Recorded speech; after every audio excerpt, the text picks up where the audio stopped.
Welcome to Remembering You, a space for slowing down, seeing again, and gathering the parts of yourself that the world asked you to forget. Each week, we wander through stories, ancient, personal, and collective, to explore how perspective changes everything. How what we look at and how we look can open doors to who we truly are. Take a breath, feel your feet. You've arrived. Let's begin remembering you. Welcome back to Remembering You. Hello, hello. Thanks for joining us today. If you are enjoying this podcast, please take a moment and just think, who can I share this with? That would really be helpful in our process of getting the word out. We want to grow by word of mouth, and you as our listeners can really help us out by leaving a review, some comments, Yes, and sharing with a friend. subscribing. I think that helps too. Smash that like button, I think the youngins say. Oh, God. Smash it. Smash it. I feel like there's a bug crawling across the floor. Smash it. I'm like, every time I listen to a podcast or watch one, it's like, smash it. Why are we doing so much smashing? What's wrong? So we are coming to the end of our ego development series, because fifth person perspective is the edge of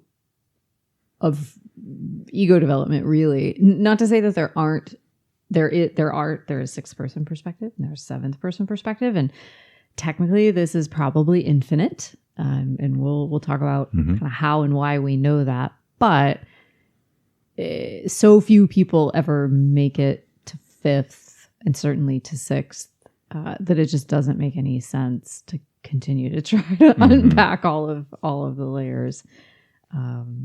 But we will have a little write-up on our website. We have a episode resources page for every episode we put out. And so I'm going to include in the fifth person perspective breakdown kind of what sixth is about and what seventh is about, just so we can get an idea if you're curious. RememberingYou.life. Yes.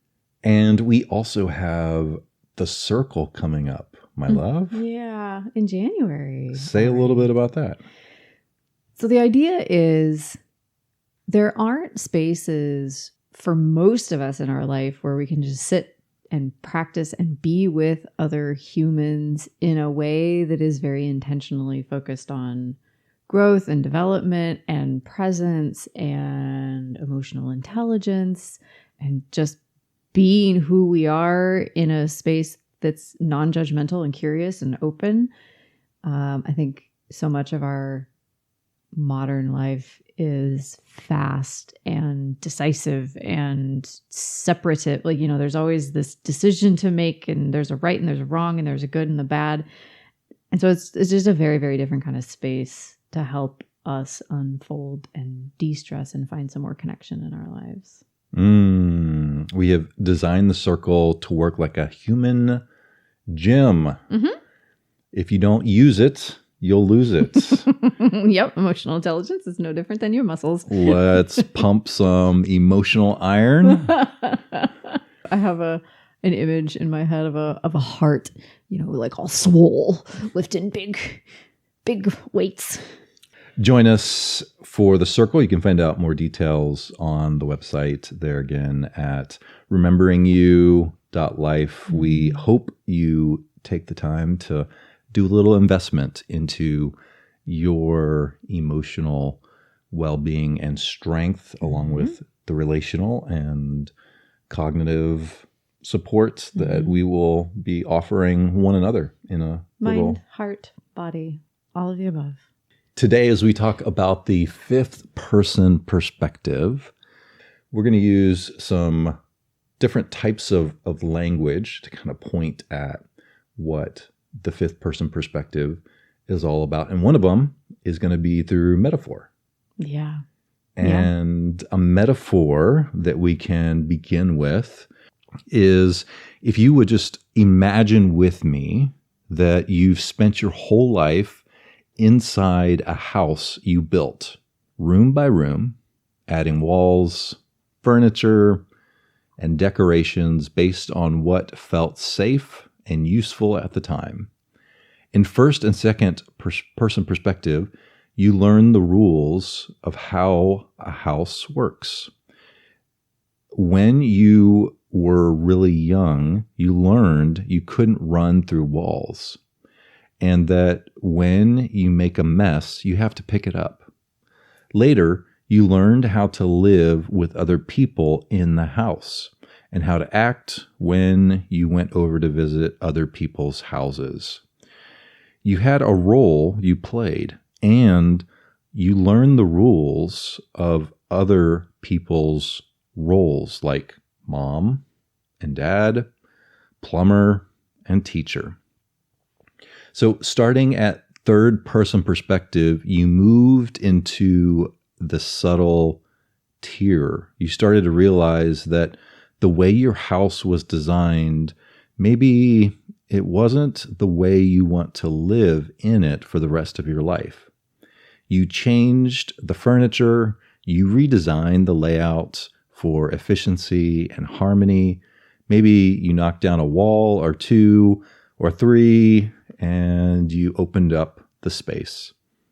By the time you reached late stage 4, you were attuned to the deep history of how houses have evolved over the millennia. Like a Chinese practice of feng shui, you felt the way placing objects in the room changed how the room feels at a subtle level. When you visit other people's houses, you are aware of how their decor, the way that they position their furniture, like all of this has a bearing on the look and the feel of the experience within the house. But crossing into MetAware is like suddenly stepping outside the house for the first time and realizing, wait, this whole structure is just something I constructed. It's not really the way I have thought of it before. It is more like a dream. It's a creation of my mind. So in a sense, the 5.0 stage is the first moment when the dreamer awakens from the dream of their life and recognizes it is all a dream. You recognize awareness as this foundational constructor of your life. And so the very process of mind making reality becomes visible, felt, visceral.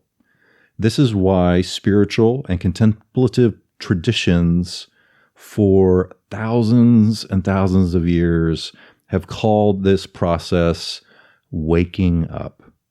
We're going to spend a lot of time unpacking exactly what it means for our reality as we begin to understand how our mind is constructing what our experience is communicating to all of our senses. Because statements like that can be very confusing and nonsensical is a great way to respond to what we're going to talk about. We just want to acknowledge that hang in there. Yeah, it's normal. wait to the end and enjoy leaning into a little bit of the, wow, this is interesting. Would you do that with us? Please come along for the ride.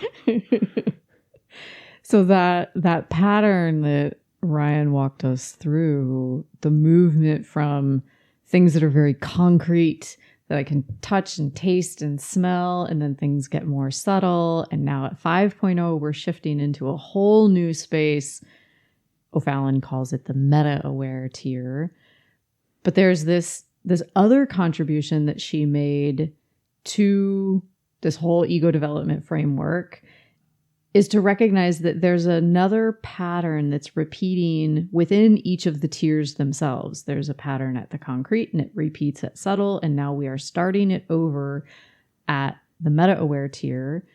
And it's a pattern that you've been experiencing your whole life. And I think the easiest way to recognize it is to think of what it is like when you're trying to learn something new.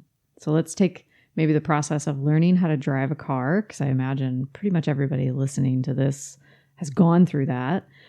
And so growing up long before you reached the age of needing to study for your driver's license, you were watching the adults around you drive cars, and you were riding in cars with the adults around you. And whether you were aware of it or not, you were absorbing a lot of information about how to drive a car.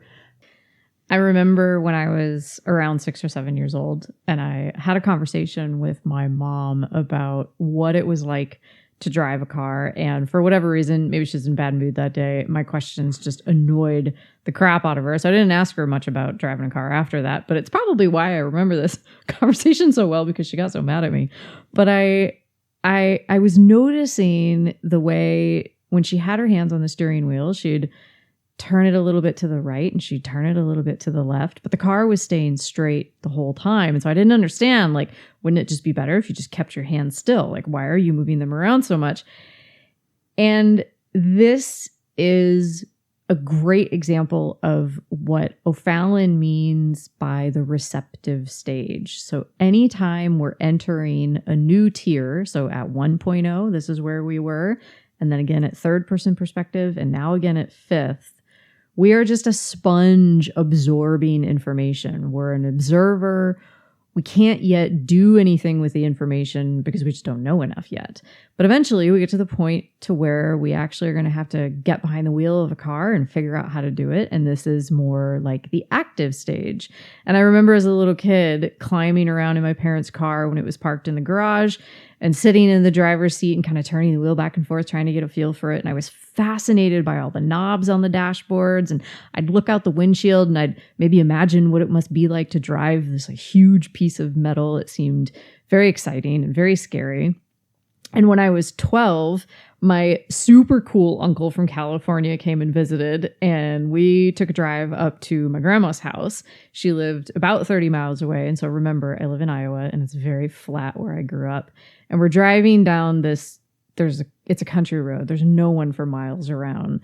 And he looks at me, my uncle, and he's like, hey, do you want to take the wheel? And do you want to see kind of what it's like to steer? And my eyes just lit up like he'd asked if I just wanted $1 million. And I'm like, of course. And so he's like, just kind of turn it a little over to the left and we'll move into the next lane of traffic and then back over to the right. So I kind of look like a drunk driver hanging out on the road, just swerving back and forth. And then he took the wheel back and he's like, so do you want to feel what it's like to go 100 miles an hour? And I could have shot like a rocket out of my seat. I was so excited. So that is kind of this little taste before I knew what it was like to drive. And eventually when I turned 14, I got my driver's permit. I had to take lessons. I was taught all of the basics. And so this is what it's like when we're in the active stage of anything that we're learning that's new. We make mistakes. We don't actually really know what we're doing yet. We need lots of correction from other people, but as we practice, we get better. And at some point, we shift into what O'Fallon calls the reciprocal stage. And this is all about the mutual exchange or the give and take. I want you to think of it as the back and forth or the interactive cooperation phase, when you're no longer just kind of fumbling through solo practice, doing it by yourself, but you're starting to engage with others in a way that is more balanced and shared. Like you can kind of hang with them in whatever it is you're doing. And so in our driving analogy, this is when you're starting to feel all of those unwritten rules of the road. So like there's this dance or there's this give and take when we're on the road. You slow down to let somebody in, they wave and say thanks. You honk if somebody's not paying attention, but you also adjust your speed to match the flow around you. And so when we make mistakes, when we're at this stage, it's not just about our own skill set. Of course, our mistakes affect others. We learn from their reactions. It's like a conversation. And so when we're on the highway, we're building confidence not just in controlling the car, but also in how we navigate this shared space with everyone else on the road. But from there, we can gain, there's one more stage. We gain more experience. We move into what O'Fallon describes as the interpenetrative stage. This is the blending, the interweaving, where things start to fuse together in this really integrated way, almost like, becoming one with the system around you. So this is not just a back and forth anymore. It's kind of a level where the boundaries start to blur and everything feels like a unified whole. And so if that all sounds very abstract, I'll give you, here's a very tangible thing that I'll bet everyone listening has experienced. So when you've been driving for years and you have logged thousands and thousands of miles, operating a car becomes like second nature. You don't have to think about shifting the gears or checking the mirrors. You just do it without thinking at all. And I imagine, so can you think of a time when you've gotten in a car to go somewhere and you arrive at your destination and you kind of wake up and you realize you have no conscious memory of almost the entire drive there. You were just kind of on autopilot. That is an interpenetrative experience. And so eventually when we've done something for long enough, we're so masterful at it. Quite frankly, our unconscious mind just does it all for us. It becomes second nature and we don't have to think about it anymore.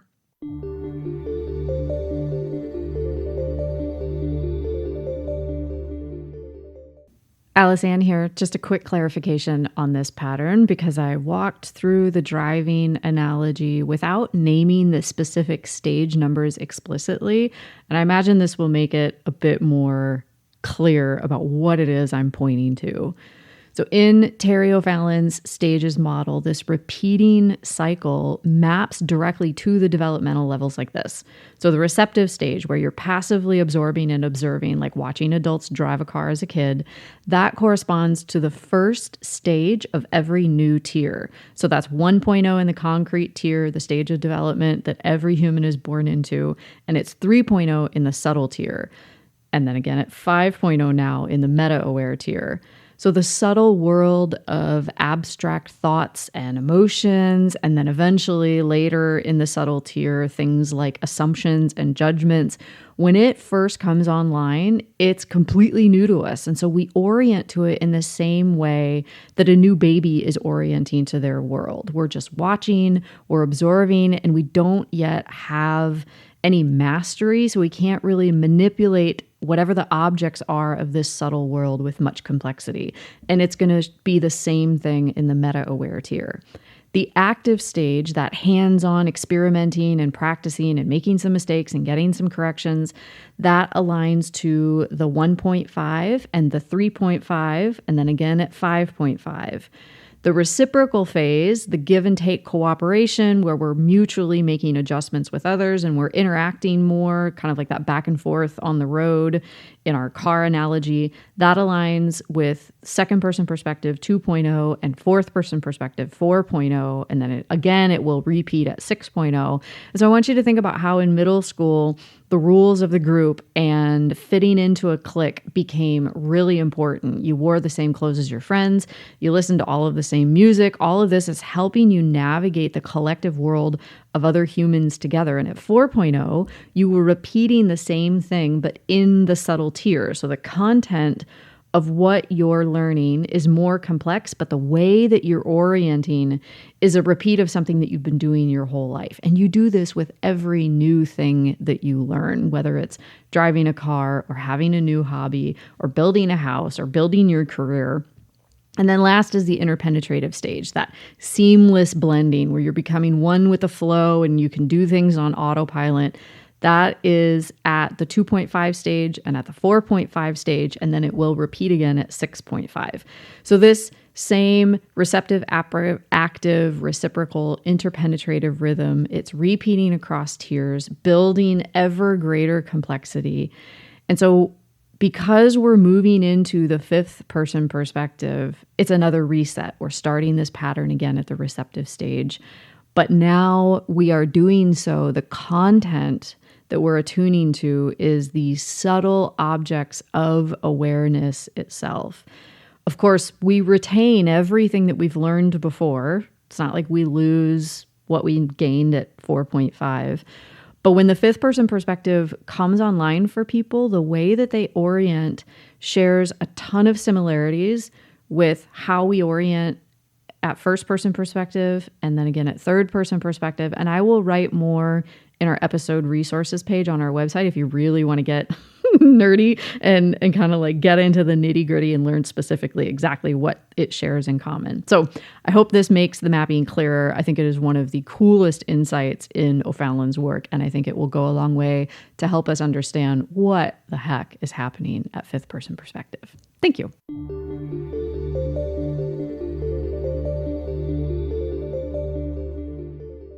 So how about, my love, would you like to tell us a little bit about what this 5.0 meta-aware stage, as O'Fallon calls it, is about? I appreciate the way the tiers kind of give a pattern for entering the stages at certain points. Yeah. And it reminds me a little bit of Ken Wilber's phrase, cleaning or waking up, growing up, and cleaning up. Yeah. How so? Like, what do you mean by that?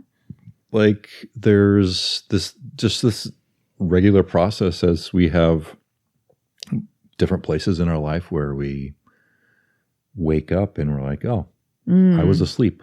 I was missing something. And then it's like, oh, I'm awake.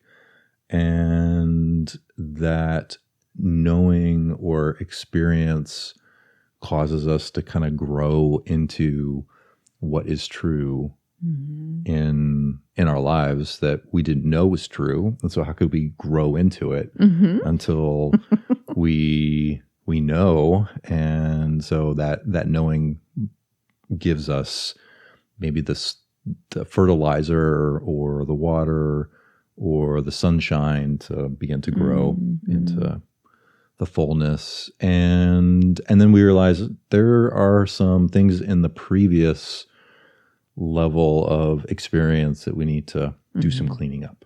And all of that, it belongs. Nothing is better than another. And so bringing in the tiers and just kind of normalizing the process of recognizing where we were and how we absorb and grow and move forward, that makes a whole lot of sense. Yeah. I can trace my own steps when I think back on some times in my life where that tier progression has been pretty clear and obvious.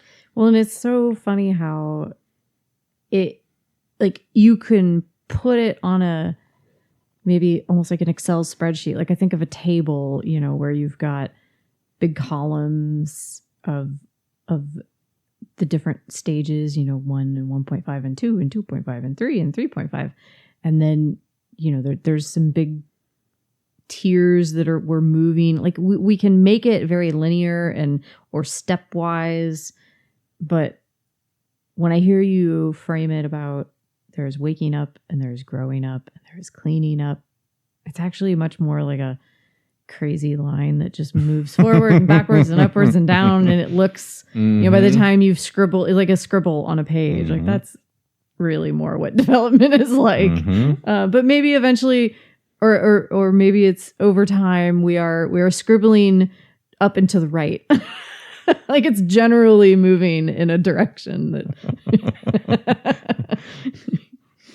Hopefully we're going somewhere and not just in circles, because it can feel like you're going in circles. I mean, yeah, I've spent years of my life feeling like I was going in circles or just banging my head against a wall is really what happens more often than not. So what is stage 5 really like? And we're calling it the meta-aware stage. And we've poked our heads into the world where we're aware of awareness itself. So there's a breakthrough there's a way to stand back and observe how awareness generates and constructs systems and aspects of experience. This is akin to the eye being able to turn itself around and observe itself. My love, that's a little weird. My head hurts thinking about it, honestly. It's like the idea that a knife cannot cut itself with its own edge. Yeah. An eye cannot see itself. But maybe it can. Ooh, do. This is the mind witnessing the very consciousness that animates it. Another way to frame it is awareness is directed not toward what we know, but how we go about making sense of the world. When you look long enough and intently enough at your looking, you realize what appears clear and distinct can be changed based on how you look at it. How you look creates what you see. Therefore, the deliberate and directed nature of our own attention, thoughts, and reactions become obvious, as does the price to be paid for any choices made. So, because we can see in real time how we're constructing experience, it's much more obvious what the downstream results or causes will be, good or bad. Every stage before fifth-person perspective was searching for an ever more objective, non-distorted view of reality, including an enduring, objective self-identity. But now we realize the futility of such a goal. We've become more and more aware of the way meaning making makes real whatever it's making meaning about. This is simultaneously deeply destabilizing and also can be freeing. Paradoxically, having no self, we find a sense of self that feels more alive, more real, more genuine than before. Mm-hmm. The nature of speech and language itself also gets turned on its head. My love, tell us a little bit about that. When speech itself becomes super weird. Yeah. Mm-hmm. There is this inherent, inescapable paradox baked into speech and the constructed nature of our reality that is always going to create some kind of polarity. So when we're using speech, we are in some way, shape, or form labeling or comparing or measuring or analyzing or predicting. We're taking attention away from maybe what is really there to presume what is there, which is too abstract. So more specifically, speech includes a subject and an object. Mm-hmm. I picked up the plate. Mm-hmm. I is subject, plate is object. Mm-hmm. You sent me that email. You is subject, email is object. Mm-hmm. They were late. The book is on the shelf. So at fifth person perspective, writers, so if you've ever read, usually it's a spiritual text, and they sound like a drunk 5-year-old wrote it. Like, it doesn't make any sense. But what they're doing is they are intentionally messing with our very, like, mm-hmm. You could say third and fourth person perspective, mm-hmm. like that subject object, this word goes before that word, so the sentence can make sense. And what they're doing is they're intentionally deconstructing the typical way that we make sense of things. So there's this text I heard. One of my favorite Buddhist teachers, Jayasara, she's an Australian Buddhist nun, and she has a channel that she has done for years, YouTube and Spotify, it's everywhere. It's called Wisdom of the Masters. And she will take texts from all the different religions and wisdom traditions around the world and read them very slowly. They're meant to be like a meditation. Mm-hmm. And she pulled one from the Nag Hammadi called The Thunder Perfect Mind. It was a few months ago. So this is a text that's estimated to be about 2,000 years old. And I'll give you just a short excerpt because it is such a good, nonsensical language kind of thing. So it says, I am the barren one and many are her sons. I am she whose wedding is great and I have not taken a husband. I am the mother of my father and the sister of my husband, and he is my offspring. And so there are many spiritual teachers, not all of them talk like a drunk 5-year-old, but they are clearly coming from this stage of development. Some of my favorites are Eckhart Tolle, Ramana Maharshi, Rupert Spira, Adyashanti is another one. But there are countless doorways into the fifth person perspective, so it only doesn't exist at fifth person or in spirituality. Rather, they exist in art and in philosophy and economics and physics. Like really, every area that we can apply ourselves and excel in is going to have a fifth person perspective kind of example, and we're going to show quite a lot of them because I don't want this to just sound like spiritual mumbo jumbo. I think that's really, really important. But I did want to take a look at some spiritual examples. So maybe do you want to do that for us? Like, do you want to tell us about some of the good spiritual teachers that we have that exemplify this? Absolutely. And I think sometimes it's hard to find texts that are coming from this fifth person's perspective other than a space of myth or spirituality or poetry. Yeah. Like there is, it's not like sitting down and reading the newspaper. Right. Yeah, to read text from the fifth person perspective, there are limited resources or examples. And the majority of those limited resources and examples are within the spiritual realm.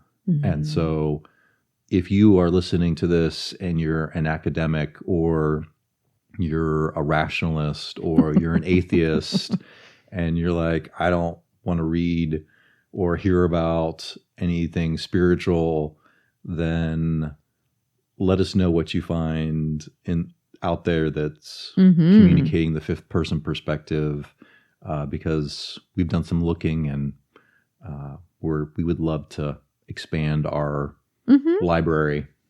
I mean, I remember when I was, I recognize now I would have been probably at like late third, and I would come across texts like this and it would just piss me off. I mean, this is my rebel. Like, it's kind of the way I reacted to everything. But I'd just be like, that is ridiculous. Like, what the hell? How does anybody find this useful or interesting? Like, it was so, it was annoying. Anyway. It is.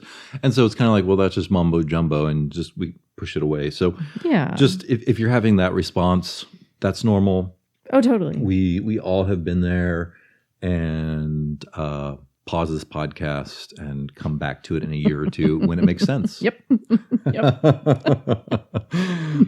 So one of my favorite spiritual examples is going to be Eckhart Tolle, and he teaches the idea of the power of now. It's to remain present in this moment in a way that completely lets go of the story of the past as well as the future.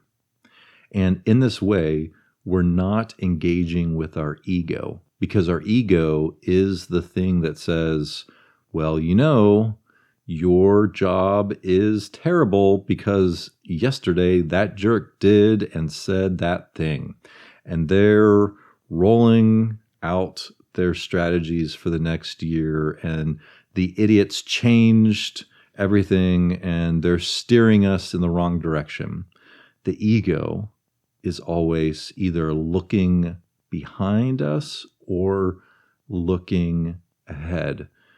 You could say the if onlys is looking to the past, and the what ifs is looking to the future. And the ego loves to frame everything through if onlys and what ifs. So here is Eckhart Tolle, and he is helping people come to a place of being present with what is right now and embracing the experience versus coming up with a story for the past and a story for the future. Mm-hmm.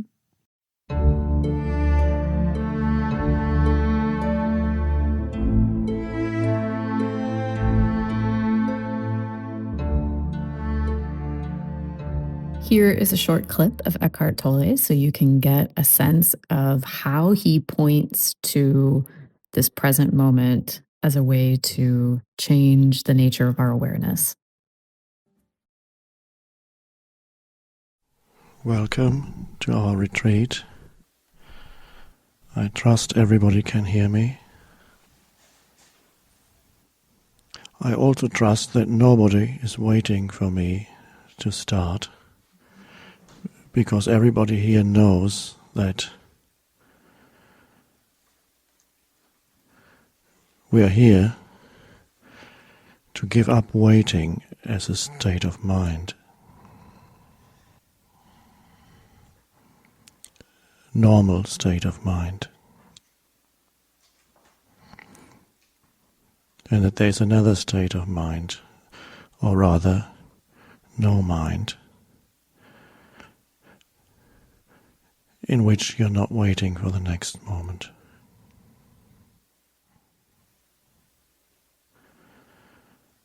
That's why we're here, to discover that state of no mind, awareness, you could call it,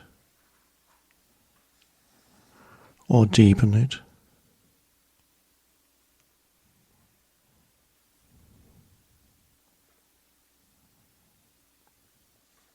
We are not here to add anything to what we know. We know enough to have come here.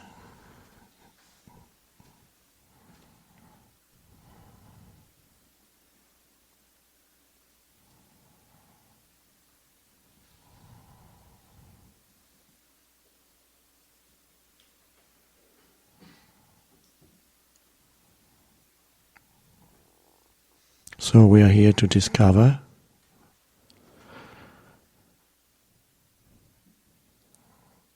that thinking is not the only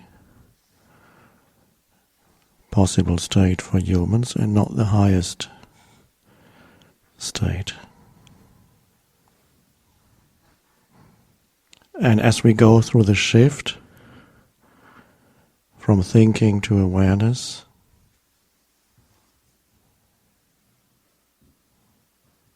thinking, first of all, loses its predominant place in our lives, and as a side product of losing its predominant place in our lives, it actually becomes more effective. Thinking becomes more effective, less destructive, not destructive anymore.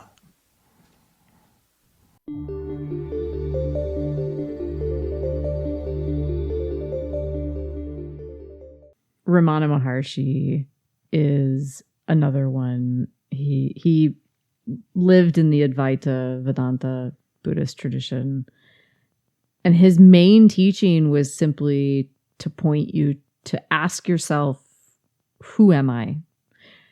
or to rest in our sense of being, our sense of I am. And so this feeling that we all have of I am, it is before any thought. It's not an emotion. It is just the very basic fundamental sense of I am. And when we rest there and we stay there long enough and we kind of just hold this feeling of I am, supposedly, according to all the people who are much more practiced than me, supposedly that then begins to deconstruct. Even this sense of I am will be recognized as a construct. And I think then that is kind of like a pointer into what sixth-person perspective is, kind of into this unitive oneness that kind of has no hierarchy. But resting in this fifth person, just witnessing, no storytelling, no worrying, like Ryan was saying, about the past or worrying about the future, but just being with this right here, right now feeling of I am. It's not a thought, it's not an emotion. That then is a doorway into noticing how everything gets constructed. Mm-hmm. Rupert Spira is another individual that points to awareness as the fundamental ground of our experience. His pointers continually invite us to deconstruct a separate sense of self or duality, and then enter into this non-dual awareness of awareness itself.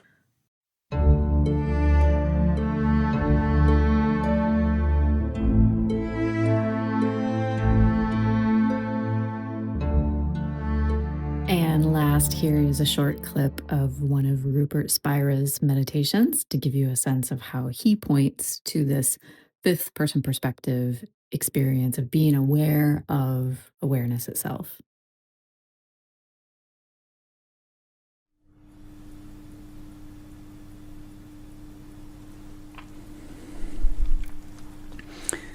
Simply allow the flow of experience to present itself to you without any interference on your part.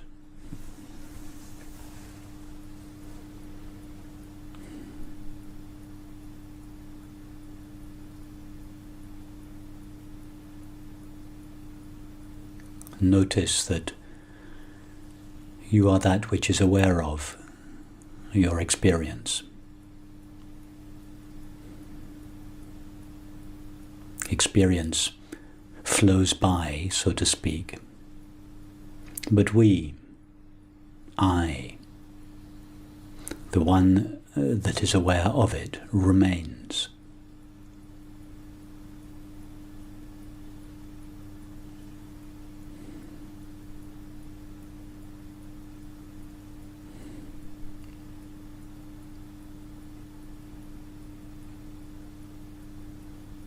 Simply know yourself as the simple fact of being aware, or awareness itself.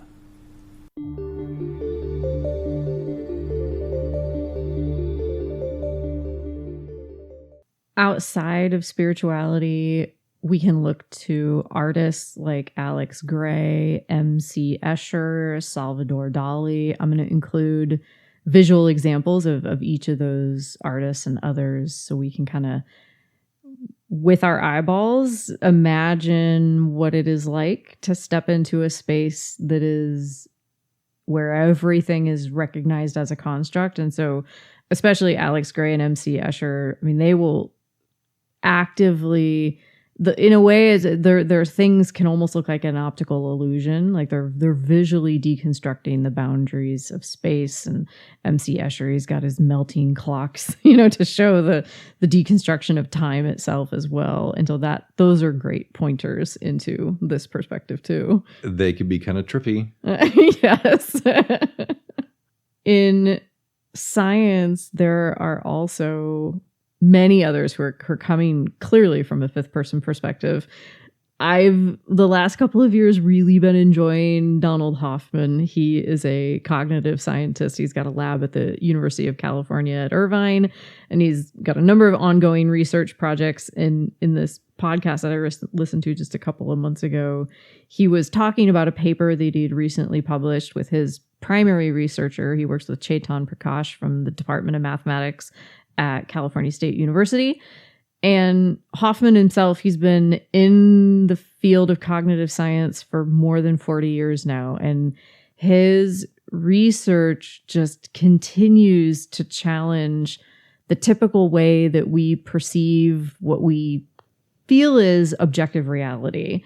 And so using mathematical theorems from evolutionary game theory primarily is how they're showing that our perception of the world is not necessarily an accurate depiction of reality, but it has been prioritized by evolution for survival.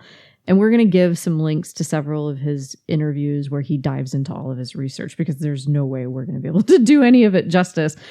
But it's all incredibly rigorous. And Hoffman himself, he's highly respected as a researcher. He's been quoted by John Wheeler, who is the advisor to Richard Feynman. Feynman won the Nobel Peace Prize, or not Peace Prize. He won the Nobel Prize in 1965 for his work, which described how light interacted with subatomic particles. And if you know anything about quantum mechanics, you know how upside down and seemingly nonsensical many of those findings are. So, for example, I think one of the most popular ones is the observer effect, which leads to the measurement problem, which tells us when we observe something, that changes its state, which creates this paradox where reality is not separate from or independent of measurement. And Hoffman talks a lot about that in his research too. And we have known that, what did surprise me when I was kind of getting ready for this podcast was that effect has been known for almost 100 years now.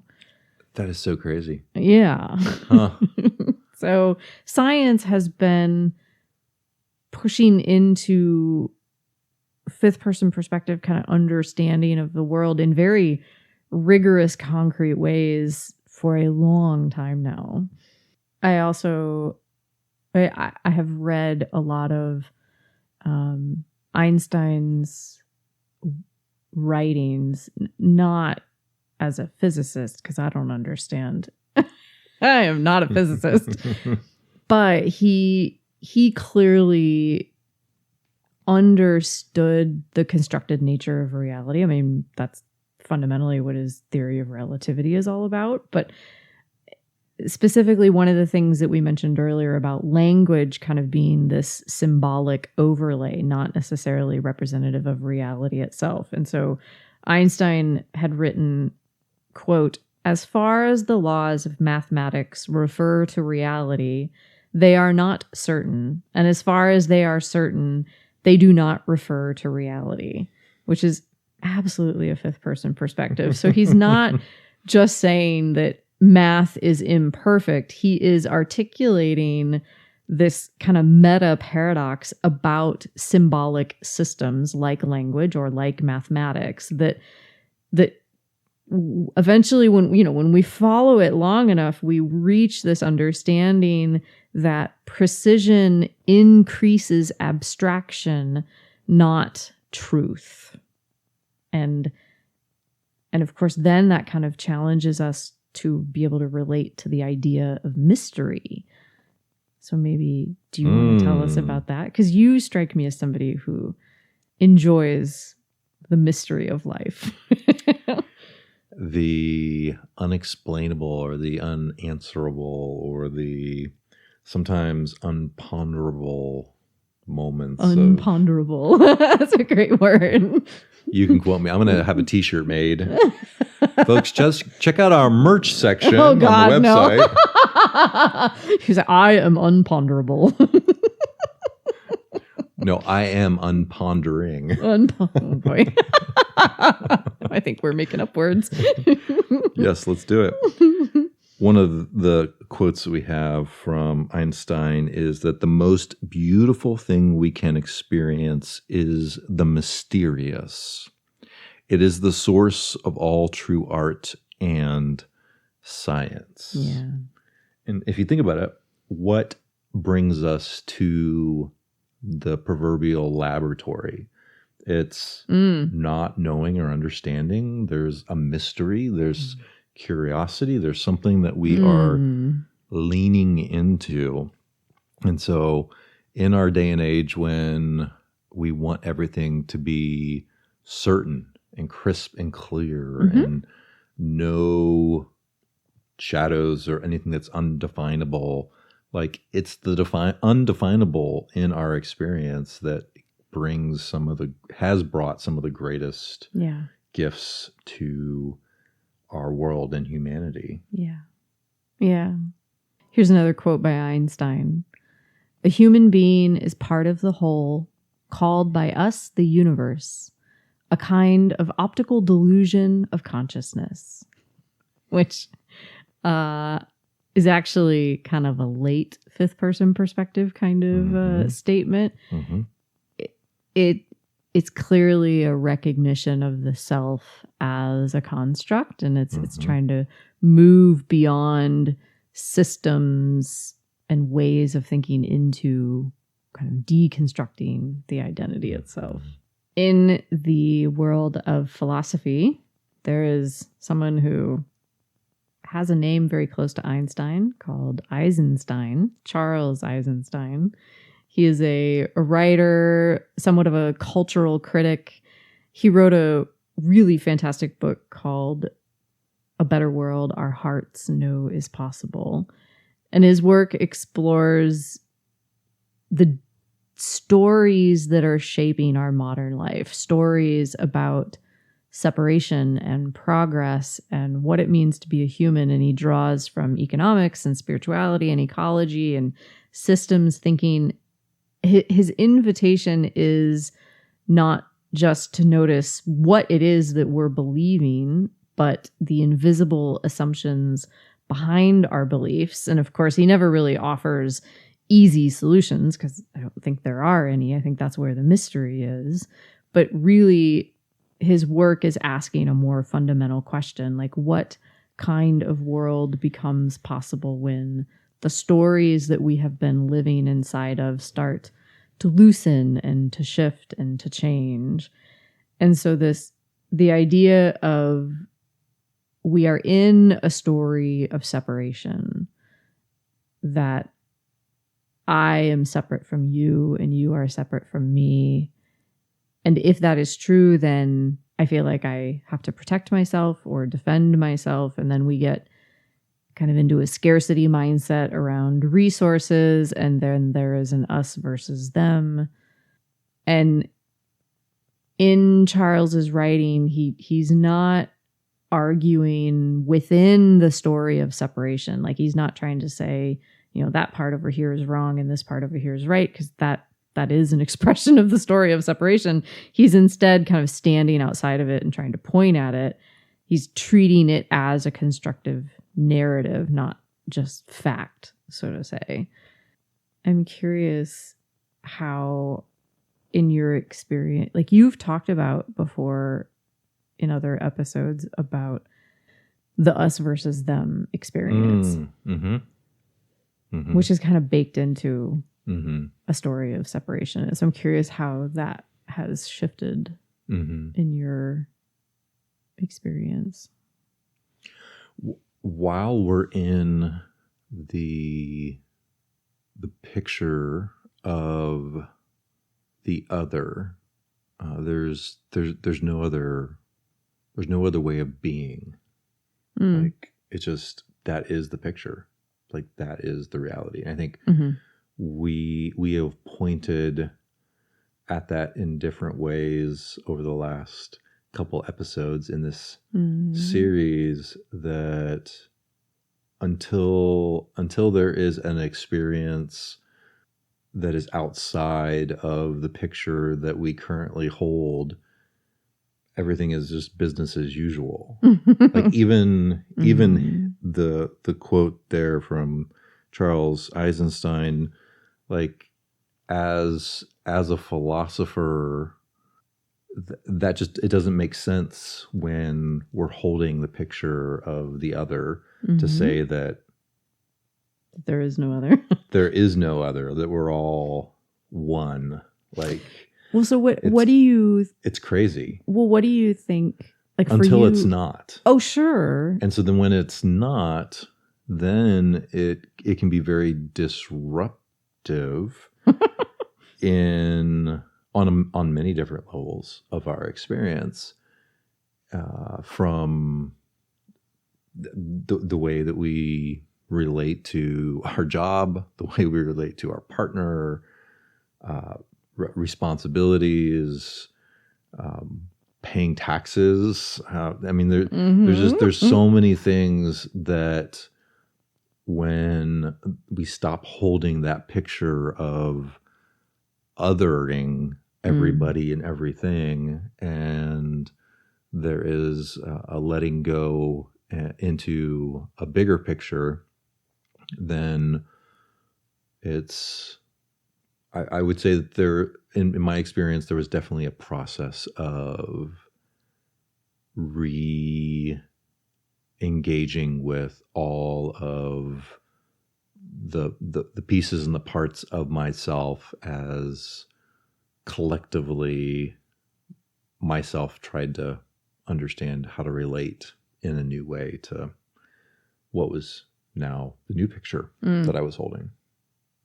So when Charles says things like, the truth depends on the story that you're in. So there's like an awareness of meaning making as a framework itself. Is there, like, what do you credit as maybe the catalysts or the seeds that eventually flowered to kind of reveal a statement like that as true, that the truth depends on the story you're in? How did that shift in me? I mean, I know there's no one thing, but there was nothing I did to enter into that new way of experiencing awareness. So the first thing that pops in my mind as someone who grew up in the Christian faith is the truth that I held very closely, very tightly, from my evangelical fundamentalist upbringing, that Jesus said he is the way, the truth, and the life. No one comes to the Father but by the Son. And so the story that I was given as a child was literally, if you don't have a connection with the person of Jesus, then in the way that my tradition said it absolutely had to be, then you were going to split hell wide open. So the story that I was holding, or the story that I was in as I was holding this truth, or this truth of Jesus being the way, was dictating my response to, it was dictating the truth. Yeah, right. It was dictating how I saw myself and how I saw others. Right. When I went from holding the picture of othering, and all of a sudden I experienced, yes, these words, I am the way, the truth, and the life, within the context of this fifth person kind of unitive, all of the othering fell away in my experience. That was the new story. And so the new truth was everyone and everything is already in the way, the truth, and the life. Mm-hmm.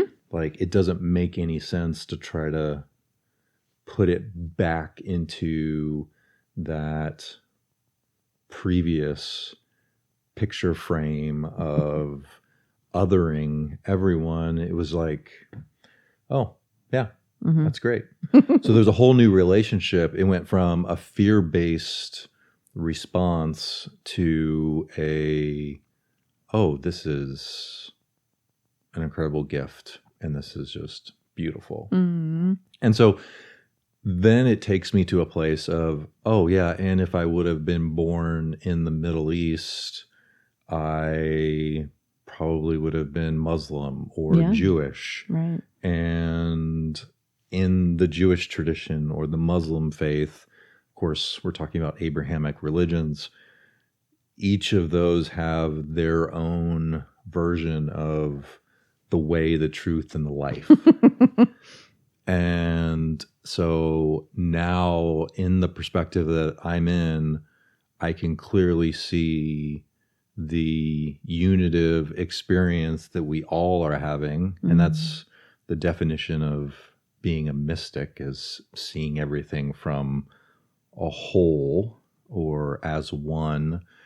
And there's, again, none of the trappings or the hang-ups or the toxicity of the previous form or picture of othering everyone and everything. Mm-hmm.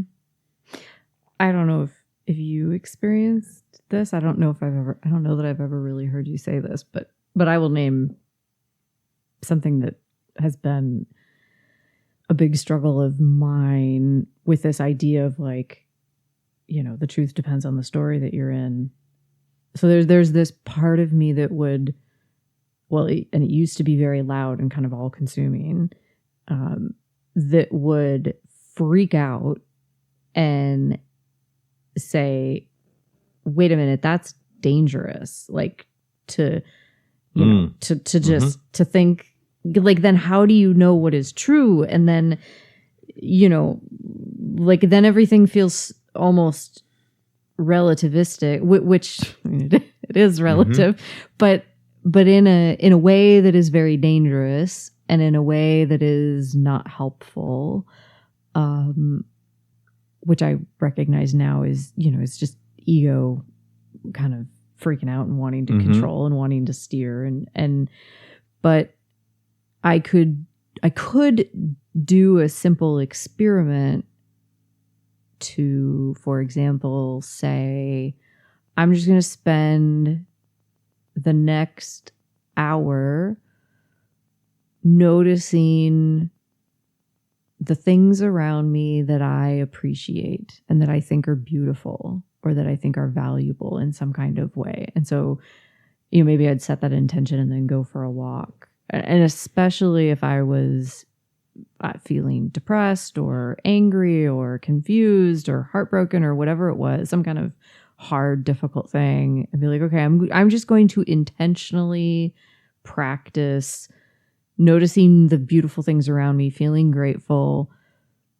And even after just 5 minutes, I'm starting to notice the way, like, how I pay attention is not just changing how I feel. So there is this, we could get all scientific about it and we could say, oh, well, that releases, dopamine and the serotonin and and that is all true. Like, I'm not trying to make fun of the scientists because I think that is all valid and absolute, but it's reductionistic to think that that's all that it's about. Yes.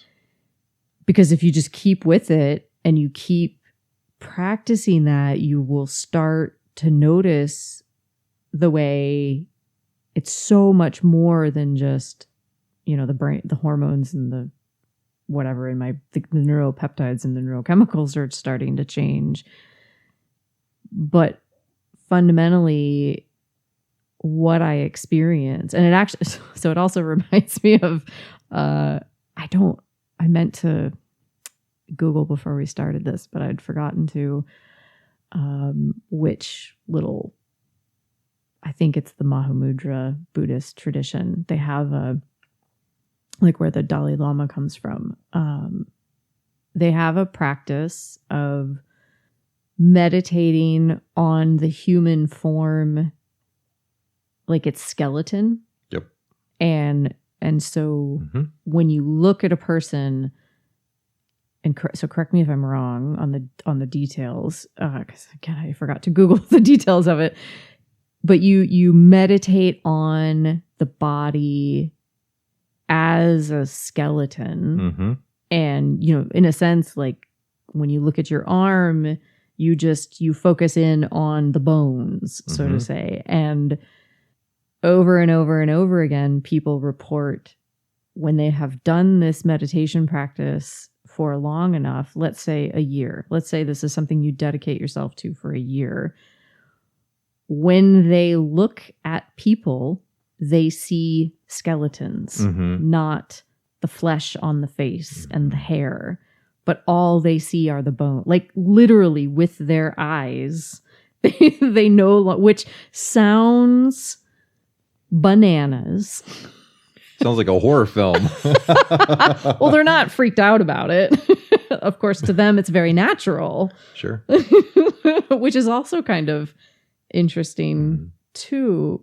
But like the world is full of stories like this, where if we focus our attention in such a kind of way that then changes the very nature of what I see or what I don't see, like that, I think it's to the heart of like Donald Hoffman's research about, our perception is not giving us objective reality. So let's talk about late fifth person perspective, as if early is not weird enough. It gets weirder. The art on my wall is melting off the wall. How can it get any weirder than clocks? Melting. Shifting and changing. O'Fallon calls this the transpersonal stage. One thing that's shifting, so we're just going to list several things that are kind of coming online or changing for the 5.5 stage. One is our relationship to constructs. So early fifth person perspective sees constructs as constructs, like can witness the witnessing itself. Later fifth person perspective can see those constructs with a bit more ease and warmth. So any first level of a new tier, because it's so new and because it's, you're just like this open sponge, that there tends to be an edge or a harshness. It's just like you want to point at it all the time. And so early fifth person perspective will say that's a social construct. Whereas, it's just like naming what is true because it seems so obvious to the fifth person perspective. But later, fifth person perspective might say, well, of course we made it that way. What else could we do? There's this lightness, this warmth, this maybe some relationality to it. It's a little less prickly in your face. It is less prickly. Yes. Identity at early fifth person perspective is in awareness of itself. And because it's an early expression, and therefore the perception is new and less mature, or maybe we could say nuanced, it tends to have a harshness, an edge to it.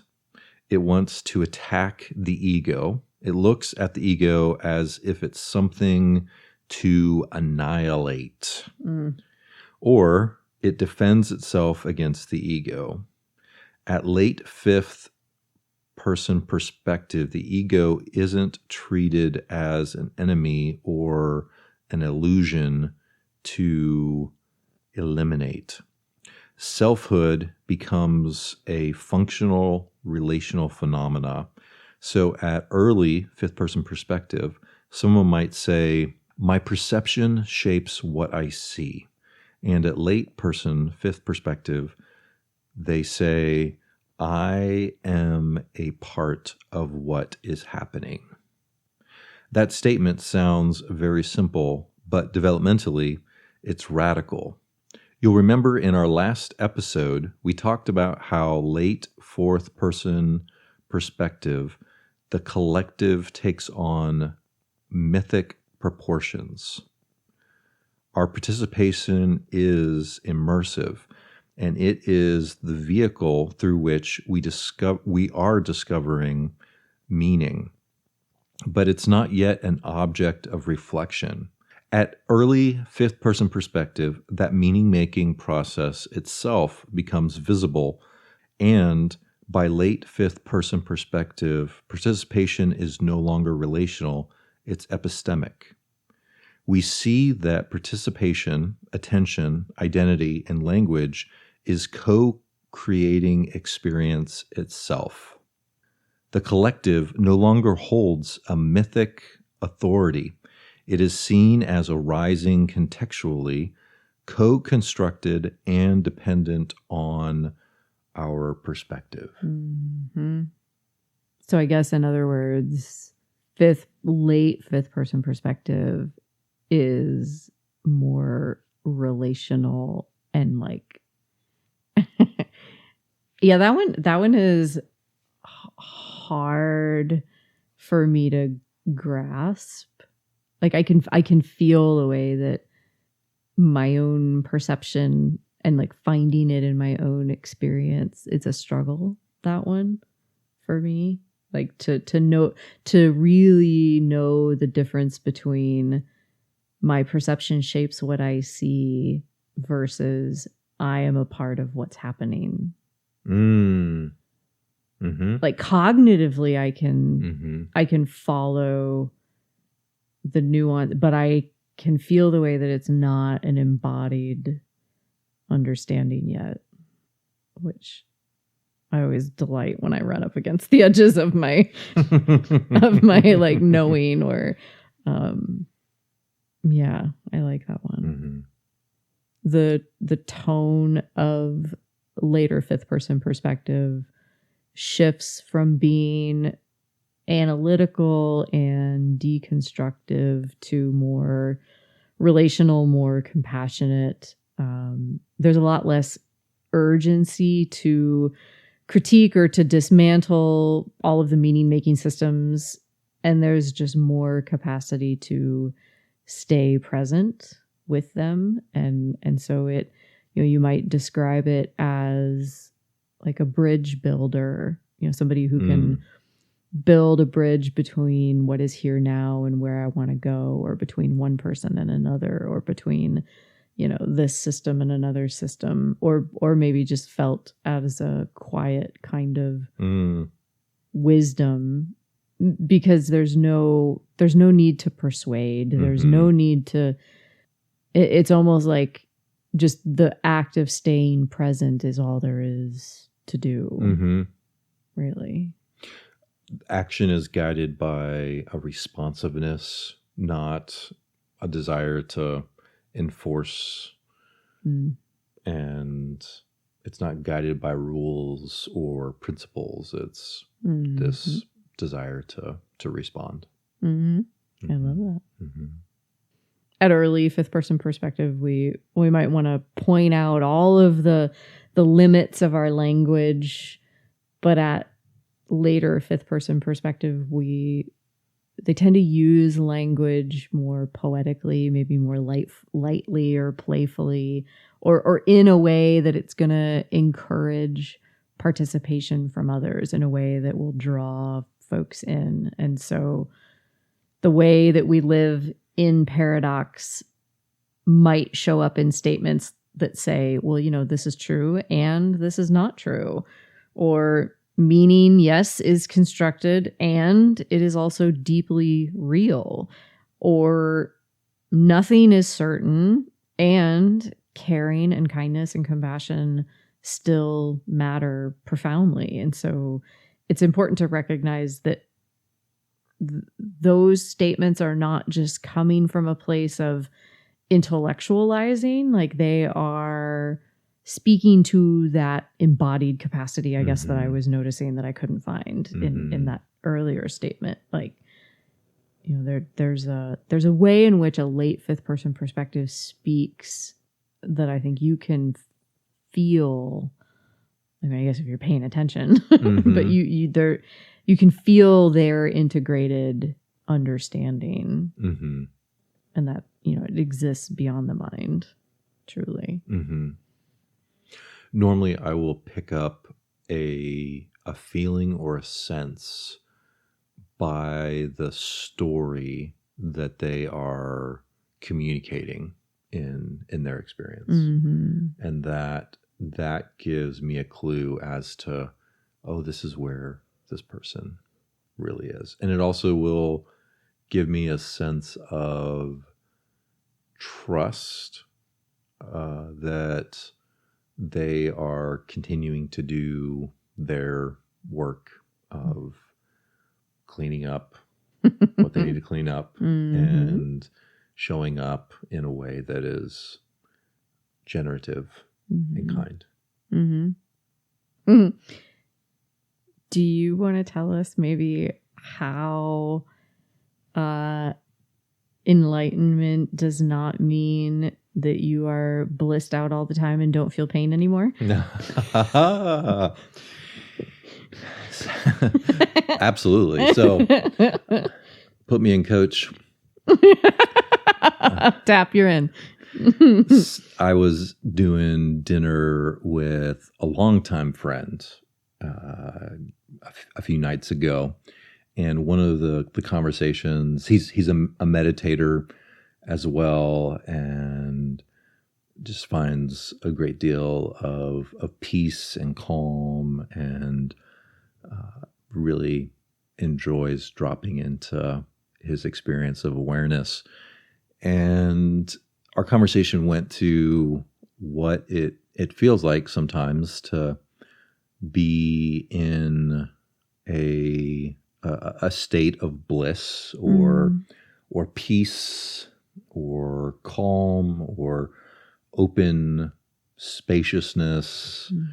And I shared with him just a little bit about my expectation or projection that as I became more, and I used the term that I would have used in my childhood, more godly or more spiritual or more enlightened, then somehow that would translate into I don't get irritated and pissed off anymore. Like it was a spiritual bypassing perspective or projection onto, oh, enlightenment means that I no longer have pain or suffering or have to do the work anymore in my life. I can coast now. I've arrived. I have arrived, which again, within our Western context and the story that we have been telling for thousands of years, is that one day we are going to leave this body of sin and death and go to heaven. Yeah. And it's going to be perfect there. We'll be blissed out eating angel food cake and sipping Mai Tais. Oh, wait, no. I'm sorry. I was Baptist. So grape juice. Grape juice, yes. Grape juice. No dancing. Nope, no dancing. And so that idea that we someday will have arrived, and the picture in the book of Revelation is that one day God will wipe away every tear. And so the assumption that was leaned into was that, well, what causes tears? Well, pain, sadness, heartbreak, suffering, poverty, lack. Well, all of those things are going to be gone when I get to go to heaven, and it's going to be great. And so that affects our perspective today, whether we are a part of the Christian tradition or not. There can be this projection of one day I will become enlightened enough, and I, as a light being, will be totally away and outside of any shadows. And that's not exactly what the masters or the mystics or the gurus have said, but that is something that we project and bring into the experience that we think we're going to have. And then when we don't have it, it can be a little bit of a rude awakening. Well, I imagine it's the same thing that exists at perhaps. So, for example, like if you remember in third person perspective, the achiever stage, where we get really motivated by the next achievement, whether it's the promotion or I want to be the expert, bigger house. Yep. Yes. Or, once I get X, then Y, which usually means I'll feel satisfied, then I'll be happy, then I can relax, then everything is going to be fine. And that's what every religion, I think, does at an earlier stage of development, when it imagines what it is like to live in some kind of heaven, in a sense. Just give me my 40 virgins. If you're Muslim, you get all the virgins. Everybody's got their own special version of heaven. It's wonderful. Sorry, babe. You missed out.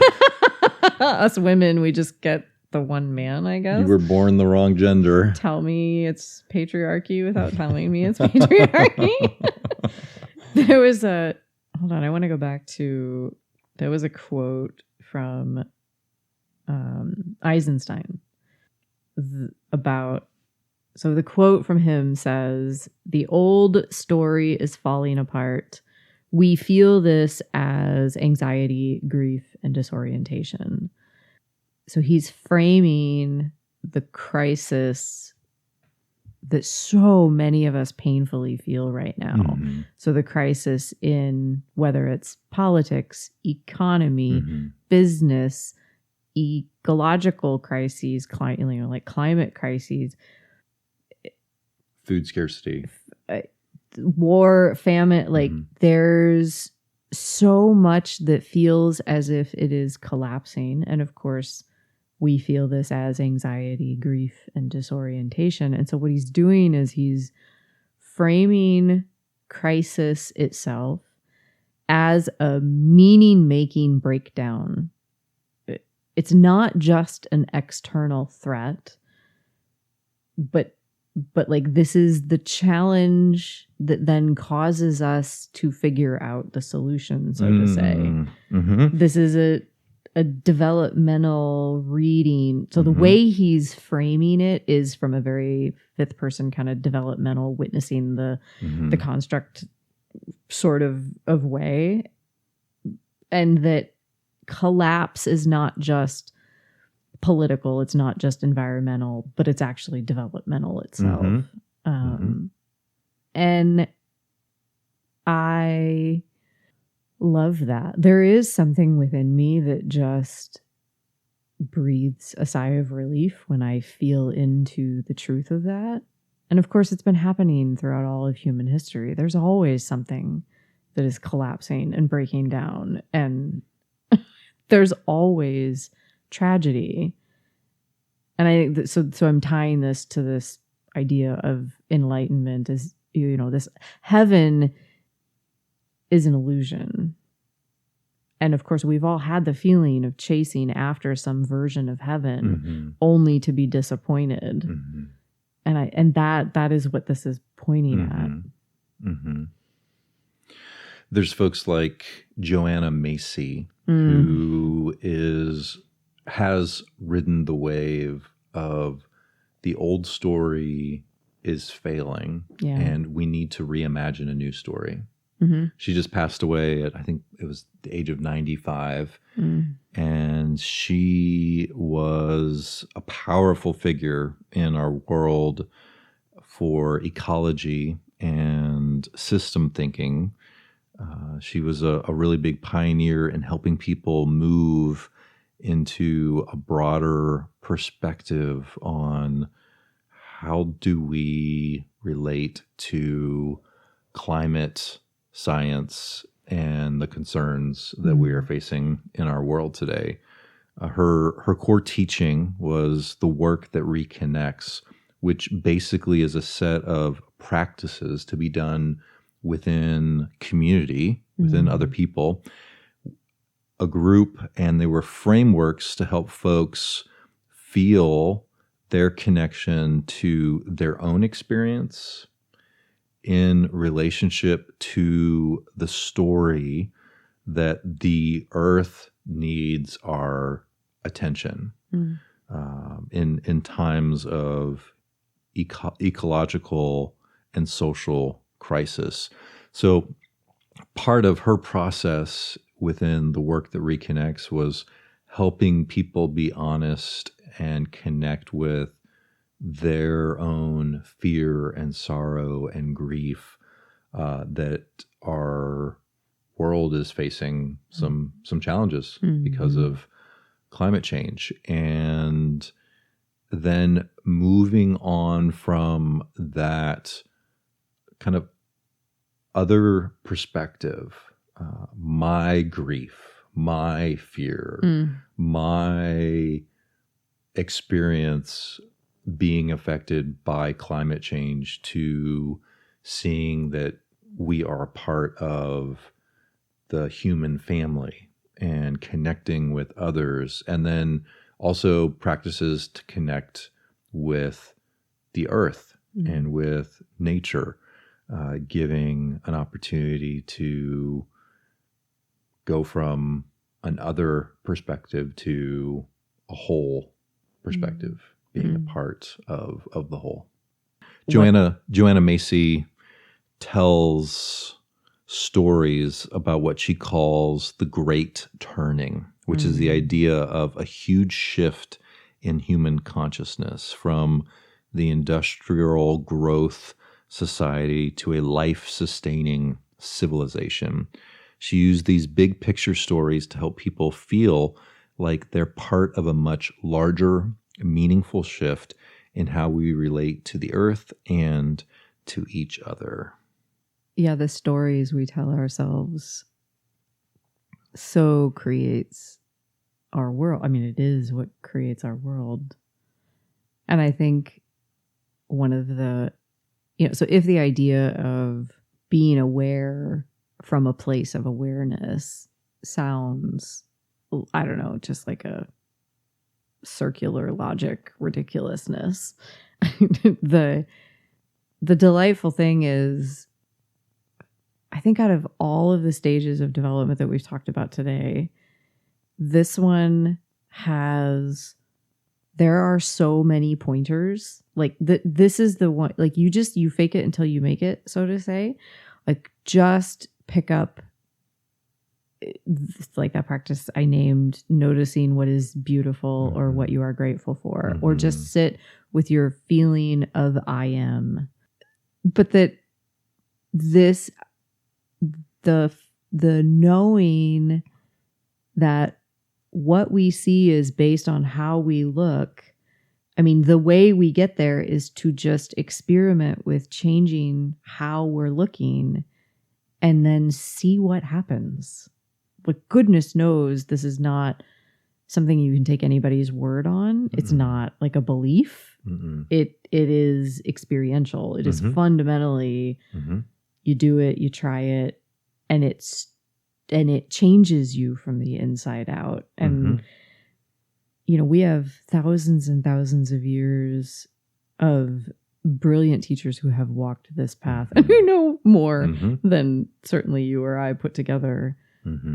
And so that I think I am so grateful for, that all of the humans who just kind of carved this way through the jungle, and now I get this lovely carved path to walk on. I don't have to do that initial machete chopping through the weeds. The most radical thing any of us can do at this time is to be fully present to what is happening in the world. Yes. Yep. Joanna Macy. Beautiful.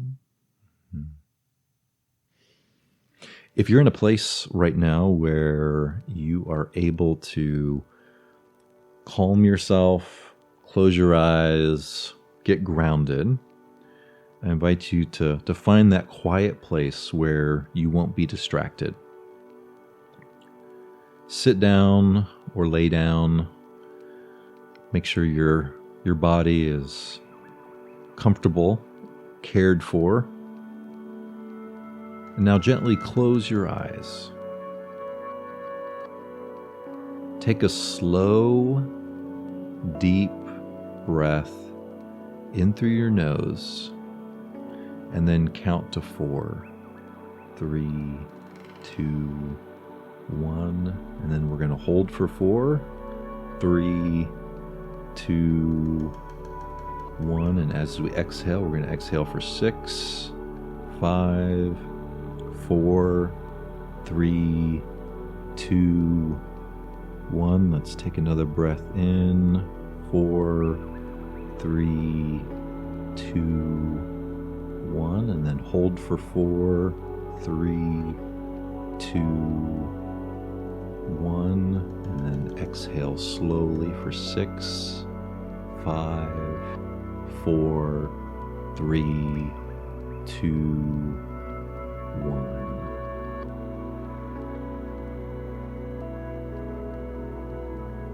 With every inhale, feel your body getting a little heavier, a little more supported by the ground beneath you. Let your weight rest. Feel all the little contact points. Your back, hips, legs, feet. Imagine the earth beneath you, holding you, as if you're lying on the wide back of something ancient and kind.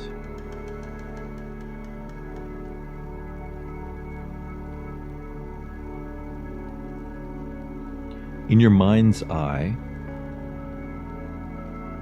see yourself surrounded at the edge of a dense, shadowy forest. This forest represents the 4th stage in your development, the strategist part of you that loves plans, structure, and control.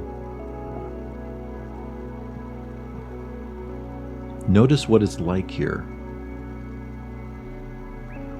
The air might feel thick, as if you're carrying a backpack full of expectations, systems to manage, roles to maintain.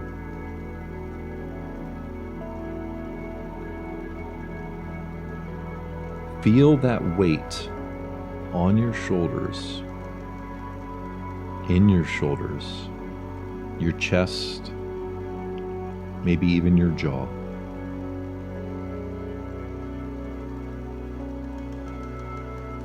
Take a breath in, exhale, and simply notice without judgment. This is the part of me that tries to manage everything.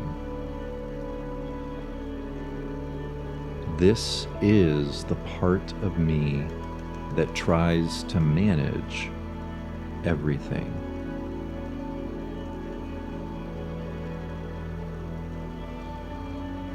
Now, imagine a narrow path opening in front of you. It's just wide enough for you to walk through.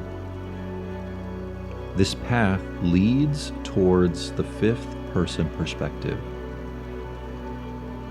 the territory of the alchemist, the one who sees patterns inside of patterns, systems inside of systems, and knows that everything is connected.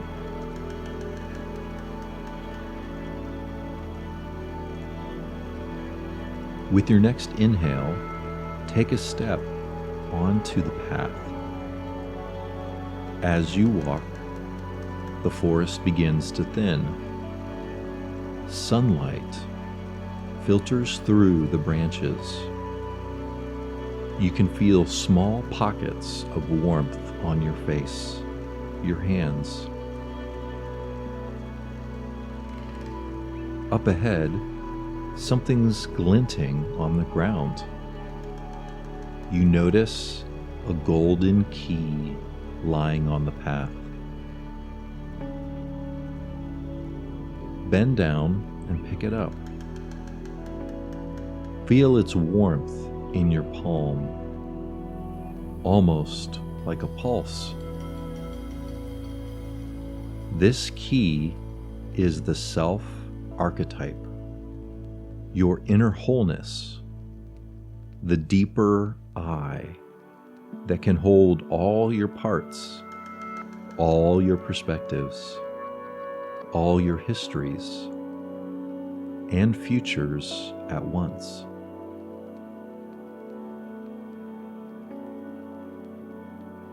Let the key rest over your heart. Imagine it gently opening a doorway into your chest, making more space inside you.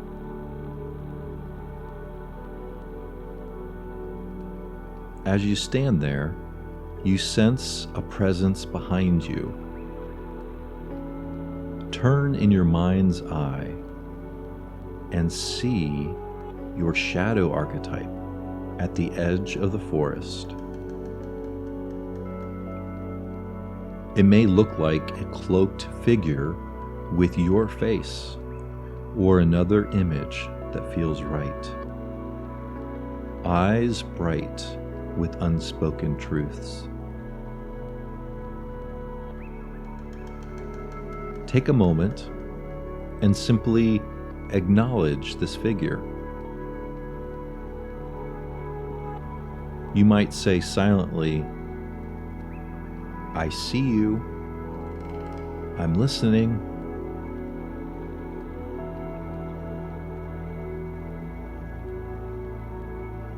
Ask it, what do you need to release? Let's try that again. What do I need to release so I can move more freely into this next way of seeing?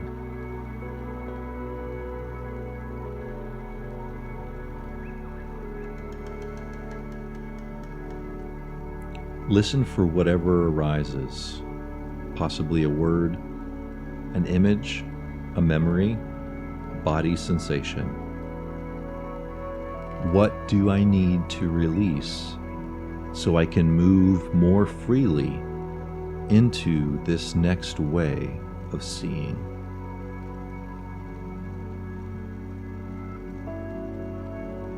Maybe it brings up fears of losing control, judgments about yourself or others, old roles you've outgrown.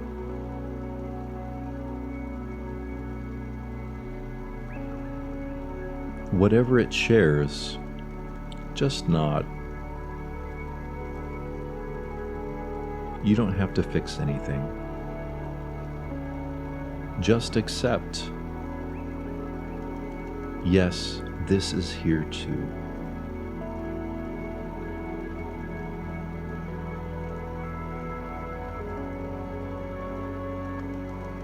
Watch as the shadow gently hands some of this weight to the earth, where it can be composited, broken down, and recycled into new life.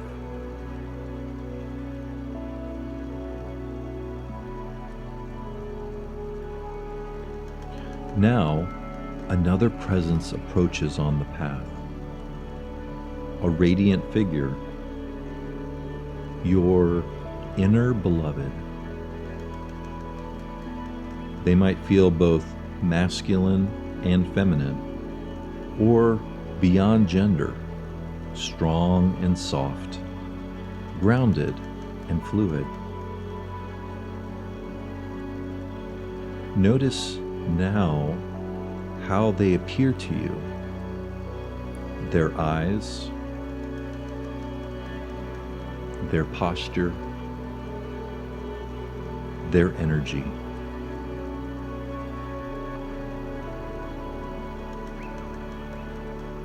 They are holding a mirror. When you look into this mirror, you see yourself, not as you think you are, but as you truly are. Capable and flawed, powerful and tender, distinct and deeply connected to all things. See all your strength and softness blended together. Notice any impulse to pick one side over the other, and just let that relax.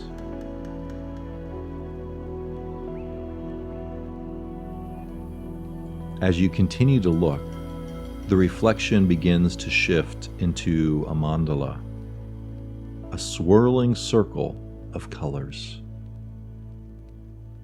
Red for passion and courage. Blue for calm and spacious awareness. Green for your connection to others and to the more than human world. Gold for your deeper essence, the part of you that remembers you belong to a much larger whole.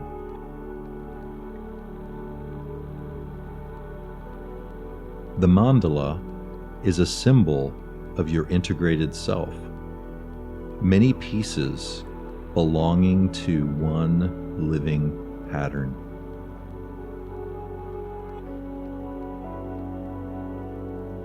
Your inner beloved gently invites you to step into the mandala.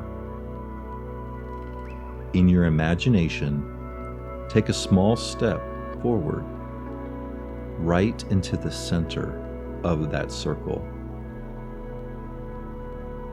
As you do, feel the energies of your archetypes weaving together. The strategist who can plan.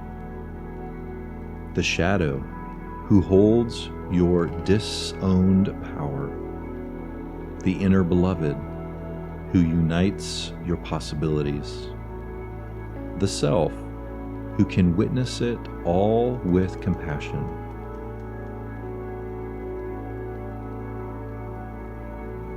Feel your body tingling, perhaps in your hands, chest, or spine, as if you're becoming more coherent, more aligned, more able to hold multiple perspectives at once. Here in the fifth person perspective, you sense your life as part of a larger pattern of lives. Your story as one thread in a vast evolving tapestry. your choices, rippling through families, communities, and generations.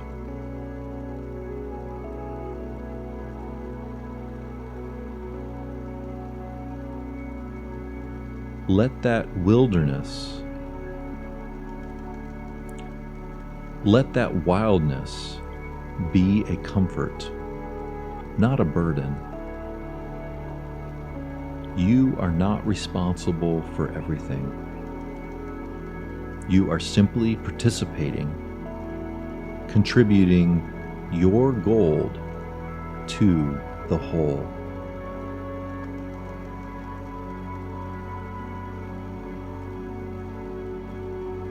As the colors of this mandala soften, you notice the path winding into a bright meadow. In the distance, you see a small alchemist's lab, simple, welcoming. Shelves with jars, bubbling flasks, a warm light in the window. You step inside. On a wooden table, you see several tools glowing. Each is labeled.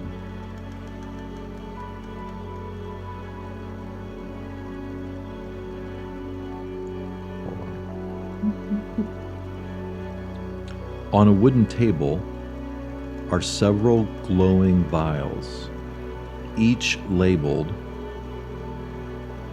creativity, intuition, courage, compassion, clarity, playfulness.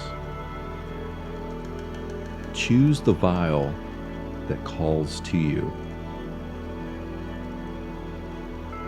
One by one, pour them into a single cauldron in the center of the room.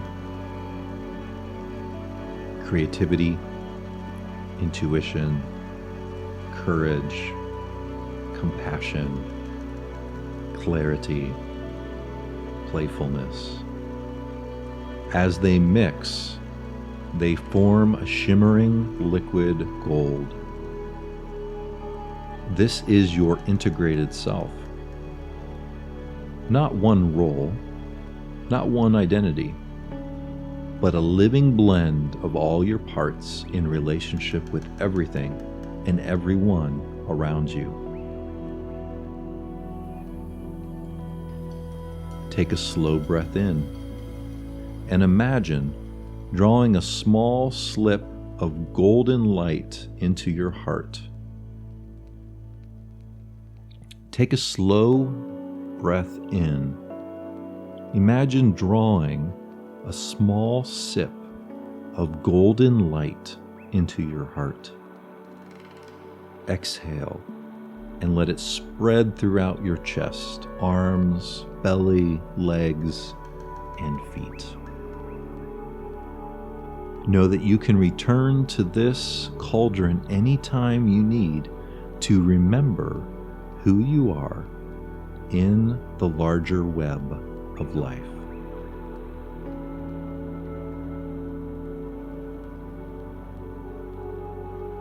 Now begin to let the image of this lab soften, as if a gentle fog is drifting in. Feel again the support of the surfaces beneath your body. Notice the weight of your limbs, the air on your skin. Take 3 slow, easy breaths. In through your nose, out through your mouth.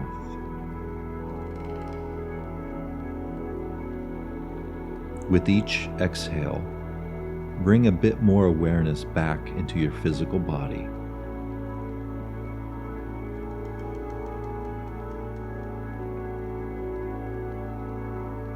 Now wiggle your fingers, wiggle your toes,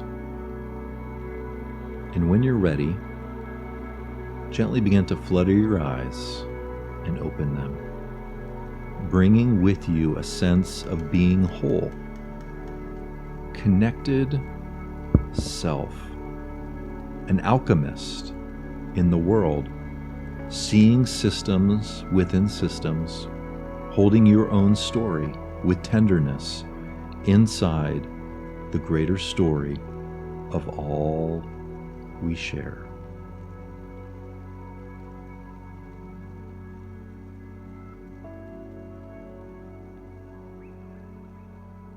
Holding your own story with tenderness inside the great story we all share.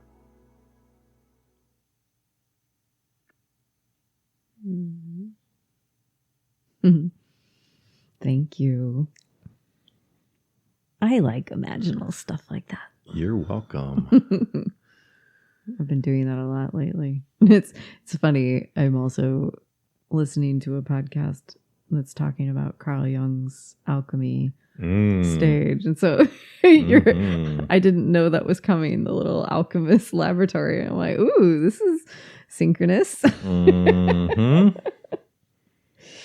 Very fifth person perspective-y. Seeing some patterns, my love. What is the light? Thank you. Yeah, I'm gonna, as an offering for a meditation practice of sorts, I found a Ram Dass, it was Alan Watts spoken word set to music. So we're gonna play that here as kind of my offering for all of y'all to feel into what this stage is about. It was just such a great expression of a fifth person perspective, I thought. I'll be an opener for Alan Watts any day. Another great among the greats. Yes. Absolutely. Thank you all for being a part of today's Remembering You podcast, wrapping up the ego series with the fifth person what a perspective. Journey. There's a lot here. And we didn't even cover it all. It all just keeps going and going and going, just like you. Yes. And your ever evolving experience of recognizing truth and the way that your stories are influencing and consciousness is giving you everything you need. Yes. Yeah. It really is. It is fascinating to me the way, no matter what we do or where we go in life, like whether we are a spiritual person or not, we could be a mathematician and find our way here, or we could be a dancer, or we could be a janitor in a school, and it doesn't matter at all. It all leads here eventually if you follow it all the way to the end, so to say. Well, there really isn't an end, but it's at least the end of what we are going to explore in this series. Let's put it that way. Take a moment, like, subscribe, check out our website and all of the phenomenal resources that Alice-Ann is compiling. It truly is a gift and Thank you. a offering of love, having all of these tools at your fingertips, and they are a delight. Yeah. Thank you. You're It welcome. was great, love. Yeah. Well, we'll see you all next time. On Remembering You. Mm.